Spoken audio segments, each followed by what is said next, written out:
Ma 212 pour vous informer. Tension feutrée entre Rabat et Madrid pour la finale de la Coupe du Monde. L'instance qui gère le ballon rond n'a pas encore déterminé sur quelle pelouse la finale se jouera. La FIFA a officiellement retenu l'Espagne, le Maroc et le Portugal comme pays hôtes de la Coupe du Monde 2030.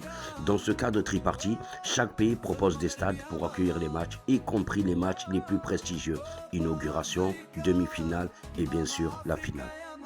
Plusieurs journaux espagnols assurent que l'accord pour une finale au Bernabéu, Madrid, serait déjà absolu. Non, c'est faux. La décision n'est pas encore arrêtée et elle pourrait intervenir au plus tard, fin 2026 ou 2027. Le Maroc met en avant ses propres arguments. La construction d'un grand stade à Casablanca, le grand stade Hassan II, avec une capacité très élevée autour de 115 000 places et souvent évoqué comme rival crédible. La finale d'une Coupe du Monde n'est pas seulement un match, c'est une scène où un peuple, une ville et un continent écrivent ensemble une page d'éternité.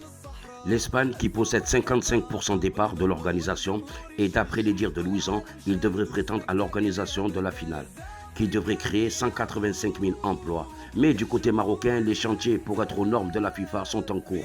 Le stade Hassan II, qui devrait l'accueillir, il sera conçu entièrement selon les concepts de la FIFA. Il s'agira d'une mini-ville des sports qui contiendra toutes les commodités et infrastructures nécessaires.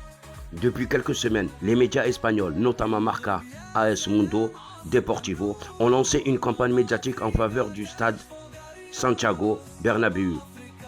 Ils avançaient que la FIFA aurait officieusement déjà choisi le Bernabéu pour accueillir la finale. La FIFA n'a pris aucune décision officielle. Le processus d'évaluation des stades est encore en cours. Le Maroc est en plein chantier pour livrer un grand stade Hassan II à Casablanca, conçu selon les normes FIFA. Le Maroc considère ces spéculations comme une tentative espagnole de mettre la pression sur la FIFA en influençant l'opinion publique internationale. Sous le ciel d'Ibérie s'élève l'orgueil. Madrid et Barcelone dressent leur seuil. Tradition, prestige et gloire passée. Un peuple espère la coupe sacrée. Mais face à eux, Casablanca s'éveille. Un colosse surgit, promesse sans pareil.